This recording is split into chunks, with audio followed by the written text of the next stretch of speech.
Jody, come here. You look concerned. Why is Dad talking to a camera? Hey, welcome everybody to my channel here. My name is Jake. I want to create a channel here as far as how archery works. If you're interested in archery at all, just want to provide some personal experience and everything else, and on how or where maybe to get started, what equipment to maybe look into, form, technique, that kind of stuff. My biggest goal with this channel is I want to try and grow the sport.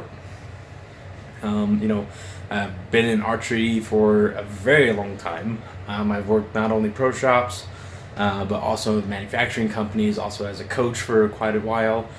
So there's a lot of ins and outs that I've been through as far as archery is concerned, and I wanted to, get you guys together. And if you had any questions or anything for me, as we, get into the sport, I want to be able to help you guys as much as possible. Okay, so when it comes to actually getting into archery, the biggest thing you'd want to ask yourself really first is, where do you want to actually go with the sport, per se? What I mean by that is there's generally about three major groups when it comes to archers out there. There's your recreational type, your your hunting groups, and then there's your competitive types.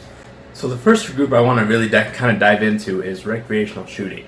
Recreational, there's a few different categories. It's just basically running out there and just shooting, plinking arrows, and just having fun with it. And that's honestly like the biggest thing when getting into a sport in general. If you don't love the sport, it's like work. Nobody likes work. You want to be able to go somewhere to be able to release, to have a good time, basically. Recreational shooting can be anything with any type of bow. Your basic recurve bow to your expensive compounds and that. Building up for tournaments to go out and play with your friends and family. Now, as far as recreational shooting, like I said, there's if you're curious about equipment, there's three different ways, like I said, you can kind of get into archery. I have a few bows, if you kind of notice behind me, that will kind of go over as far as what they are, what's too much, what's not enough type of thing, and kind of go through the basics on there. So first thing I want to show you here is, honestly, if you're a first-time archer or a younger archer, or somebody who's just kids maybe want to try to get into the sport, or parents or other family members want to get people into the sport but don't want to spend a whole lot. The best bow that you can get is a recurve bow, or a little basic one I've got over here. So this guy right here is just your basic recurve bow, a little wood handle or wood riser here, and basically I got this guy for actually a really good deal. However, you can find these guys at your local pro shops and all that, or like your Cabela's and that, for like real dirt cheap. The cool thing about these kind of recurve bows is that they fit everybody. This is a bow I actually started my wife on, just something that so that you can get kind of used to the drawback, the pull, and everything else. It's really easy to carry around as well. You can, if you notice here, these are little limb bolts. And these little guys, basically, you can unscrew, you can break the bow down, pack it up, and this little guy here actually fits into that little bag right there. And so real easy to carry around.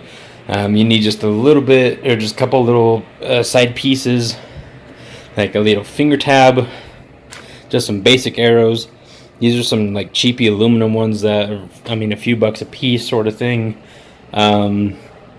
And generally when you first get the bow, you get the limbs, the riser, and this little felt pad here. So this is just shooting off the shelf, and those are just double stick tape, basically. It just sticks on there, and then you basically just go out there and just fling arrows all day long. And so with again, you're just beginner type shooters, or even if you're older and just, again, not sure if you want to really spend a whole lot of money into real hard equipment, this is just something just to be able to go to the range, go camping. If you have a large pasture, anything else like that, you can just fling arrows all day long and just have fun with it. So that's my main recommendation when it comes to that. Now, a lot of you guys out there may want to try and get some meat in the freezer. Maybe you want to try and go hunting. And so I have my compound here I want to kind of show you as well. So this guy is your compound bow. Looking back between this bow and the recurve, again, the recurve just has one string. It's a couple limbs, a string is the most basic setup you can find. Compound bow is definitely a lot more, has a very huge mechanical advantage. With the cam sets that you have here, the strings, the cables, this bow is set for about, I want to say about 60 to 65 pounds, but these things are cranking out arrows at so high speeds and velocities, you really don't need to pull a huge 70, 80 pounds like they used to back in the day. They have a bunch of different little gadgets on here as well. This here is just a little kickstand thing I have. Honestly, if you can ever find these little dudes, they're amazing when it comes to shooting at the ranges. You can prop your bow up anywhere, and it doesn't get, or helps keep it from getting out of the way or getting your strings kind of frayed up. This little guy is what's called a D-loop. That's what you'll use to pull the string back with. Instead of shooting with your fingers, you use what's called a mechanical release. I got one of those on the table. I'll show you in a bit. You have a drop away rest. So basically this guy clicks up, but when you shoot it, it drops out of the way, so there's no friction as the arrow hits, or the arrow doesn't hit anything on the bow here, so it's kind of free flight. But it's really cool on the timing. Once we get to a range, I'll actually probably do some shots and see if we can catch that. You have a sight here. This is a 5-pin sight, little fiber optics in there. Each one of them has a different distance, or I have set to different distances, like 20, 30, 40, 50, and 60 yards. You can find those in a variety as well. And now, every time we get into archery or get new people into the sport and all that, the first thing they usually ask about is, what is this long thing out the front? On my recurve bow over here, I've got a super long one. That guy all the way here. So that is what is called a stabilizer. Stabilizer, just as the name entails, helps you balance the bow a lot better. Almost like your what would you say, like your tightrope walkers? Basically, the more balanced your bow is, the easier it is to hold, more steady shots you can take. And then, kind of little green accessories just help dampen it, so less vibration, so it's real nice and quiet for like your hunting. Again, you can use this for recreational shooting as well. You can find a bunch of these online. Now, the biggest thing I would worry about online is the strings. Anytime you buy a new bow that's online, I always replace the strings automatically, unless if you know the person you bought it from, and you know that they took good care of it. And then, so again, but the compound bow can be up there in price. Your new latest top of the line can be anywhere from $900 to maybe a couple $1,000 after you get done with the sight, stabilizers, all the little accessories, arrows, and everything else like that. And then you have this guy over here, which is what you'd consider your Olympic recurve setup. So Olympic recurve, this is what the pros will shoot at the Olympics, all that kind of stuff. Mine's a little bit more basic. They're kind of on the basic end. I do have some really nice limbs here. These are like a carbon fiber foam type limbs. Again, I got carbon fiber. You can kind of see the little pattern in there if it'll focus here. It's focusing on my hedgehog's cage there. Yeah, you can kind of see the carbon fiber through there. It's got a few little different things on there. This guy just has one pin. Generally, I have it set right now to shoot just up close. But you can have it set. Mostly these guys, they shoot nothing but 70 meters if you're like in the adult division. This little guy is called a clicker.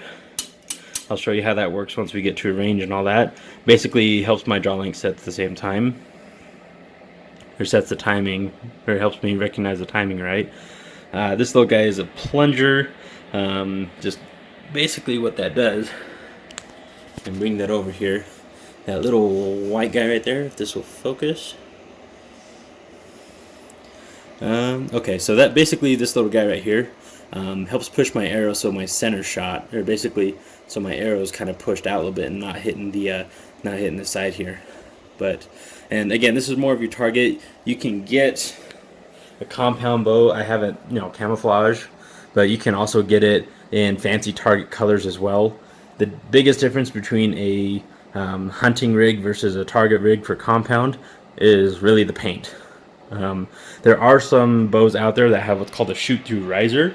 I'll show a little picture off to the side here as far as what that is. And then, but that's really the biggest thing. And then again, the target styles usually have a little bit longer stabilizers. And the other big difference is they have a fancy, instead of like a pin sight like this, they usually use what's called a scope here. This is mine. I have a Sherlock. It's a little bit older scope. And what it has here, there's actually a lens. You can kind of see the reflection there.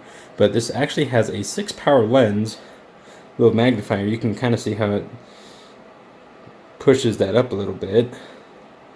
But basically what that, it's got a little level bubble on there and everything else. But you can use this to dial in exact yardages. This is a little sight tape on the side. So you can get really honed in deep. So this is like your real precision type instruments. That's something that's just a little bit more basic, but still overall fun, really, really fun to shoot. So what are the other kind of main factors when it comes to your compound bow and your recurve is, like with the recurve bow, they nickname it the struggle stick, because when it comes to the recurve, it's really all about form and technique and making sure you're using the right muscle groups, and you have to be a lot more consistent when it comes to your shots. The benefit of the compound bow and where that mechanical advantage comes from is with the cams, is they have a set draw length for each person. So whenever if you do decide to get a compound bow, I would, again, always go into a pro shop or a place that sells them so they can get you sized up correctly. Because size is everything when it comes to, it's basically, this is like a new shoe. If you have too short or too small or too big, it's just not going to fit you right, and you're not going to have a lot of fun with it.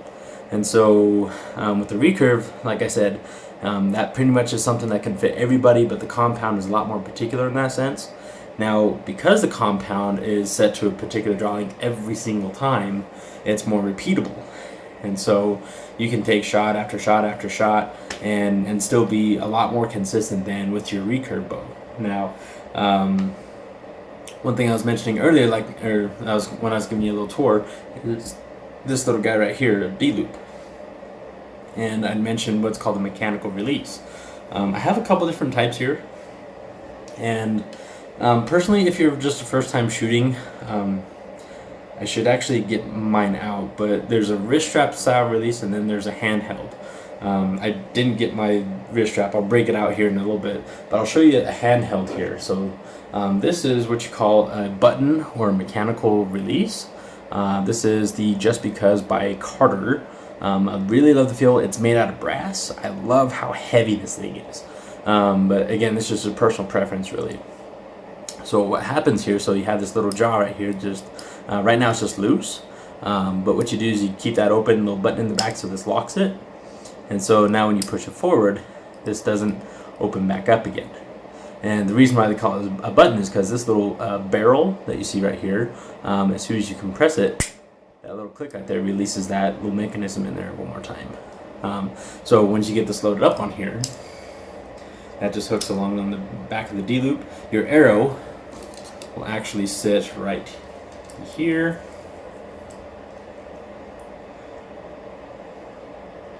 And get that set right. Get the rest all put up here. But basically that's how everything will set up. So your arrow actually sits in between there, and then arrow again just sits on the rest here, but then you can go in here, pull it back, and then once you're ready to let loose, again you just hit that, or kind of get in here, squeeze on that button, and it pops. I really like these guys, especially for like competition shooting and that. It's just what I like, but especially if you're a first time user, it does take a little while getting used to as far as comfortable, having a good grip on there. If you're worried about it slipping, because working at a bow shop, I've seen pretty much everything. There's been times where people pull back, something slip, and then all of a sudden the whole release and everything hits the bow, breaks it, and you have to go through replace a lot of parts. And so a wrist strap release is definitely your best friend if you're first starting out. The other one, this one actually took me forever to actually get used to. This guy right here is called a back tension release. There's no mechanics in this whatsoever. All this is just a hinge, and if you notice there's like a little half moon little piece right there, just underneath. What happens is you have to this little hook basically is let loose. There's a little clip that's inside there. So that little edge that's right there.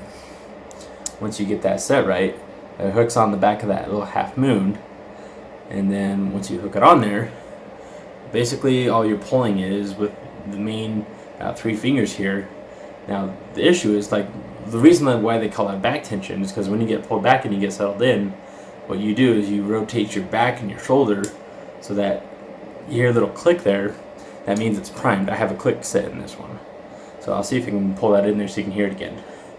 But then when you rotate your back, there's a little click, so that's your hair trigger. That's letting you know it's ready to fire. You keep rotating that, and it just pops. Again, so I'm basically just gonna go in here, and with my finger here, I'm just gonna kind of clench or rotate, and just that rotation of it, or that pull in the back, sets it off. It's a super effective way to make a really good executed shot. Sketchy to shoot with though. So I do not recommend this for first time shooters. This definitely took me a long time to get used to. But there's a couple little techniques you can use, like what's called blank bail, basically just shooting point blank range until you can kind of get used to it, or you get a good feel of it basically. Okay, sorry, went off camera a little bit just so I could get the little wrist strap here. So this guy is your wrist strap type style release. So like it, again, everything in archery, pretty much the name entails exactly what it's meant for. So the wrist strap here is just so that you don't have to worry about losing or dropping or letting this slip out of your fingers. Everything is belted right on. There's Velcro belt style, whichever is more comfortable for you. Just try it out. Try a few out if you can. But this way, everything is secured with the wrist here, so you can definitely feel a lot more confident in your shots. Now this guy is basically like your little hook and trigger system, and so with this particular guy, so when you fire on the trigger here, again you just kind of loose hook going on right here. This guy, you just lock it, just push it down, so now it's good and locked. So then you just take that, hook it back behind there, focus, get that hook behind there, and again you can get pulled back, everything else, and then once you're ready to fire, just take your finger, wrap it around to that trigger there, and just ease onto it until it pops for you. These things are very sensitive. I mean, all triggers here are sensitive. At least that's how I like it. The triggers are adjustable as well, so you can adjust these for as hot or slow as you want, depending, again, your personal preference. Now this particular, the biggest thing that, again, anytime that you're shooting, whether if it be a handheld or if it be a wrist strap like this, always watch where your fingers are when it comes to the trigger. I can't tell you how many times you get pulled back, and I've done this myself personally. When you get pulled back and your fingers are out front, and then you accidentally hit that, and then you're about halfway at full draw, and then the arrow goes skyrocketing who knows where. Hopefully it doesn't hit some person's cat or dog or something. So always make sure that when you get ready to pull back, that your hands, or that all your fingers are behind that trigger. Just get a good tight grip around that extra little neck right there. Get pulled back on there, and then once you get ready to shoot, then you can swing your finger around and pull on that trigger. And other than that, again, if you just go recurve style, I mean, it bare bones, you can get a cheapy little finger tab like this for a couple bucks. For my competition bow, I have a little bit more fancy one, which is this guy right here. This is a win and win. Don't remember the exact model. The thing I like about it is it got aluminum, and then it's got this little ring that's back here. The point of that ring is so that you don't, really crunch up or ball up a fist when you pull back the bow. So this little sling right there, slip on your finger, and then that way you can kind of still manage and run the bow. But when I have this here, I try to make up a fist, but it keeps the back of my hand, my wrist, nice and flat. When you break your wrist, or if you get in there and you break your wrist when you're trying to pull back a bow, again, it can cause, it could wear down. It could cause injury. It can also cause, again, bad inconsistent shots and that. So that little ring, it forces my palm to stay flat like that, so I get a good pull on it. Again, it's like a baseball glove. This little cheapy one here is still a very kind of virgin or very, very new type finger tab. This guy here has been through the ringer. You can see all the little marks and stuff I have on the outside, not to mention it's already form fitted on that. So on the inside you can see, the wear marks on it, and so it does take a little bit of time breaking into basically. Now, as far as arrows go, it honestly, again, just depends on what you're starting off with. With arrows, the biggest, most important thing is what's called spine. Spine is basically the stiffness of the type of arrow. For example, I have this guy here. This is an Easton injection, and if you can see there, it is a 400 spine, and GPI, that's grains per inch. Basically how heavy the arrow is per inch and all that. So this is a good, really good hunting type arrow as well. I don't have a knock on here. I think I blew it off. But so 400 spine, there's a lot of different numbers in here, and it's gonna take a little bit to get used to. Best thing you can do is just get your hands on a catalog when they come out, whether if it's Gold Tip, Easton, or any other ones out there.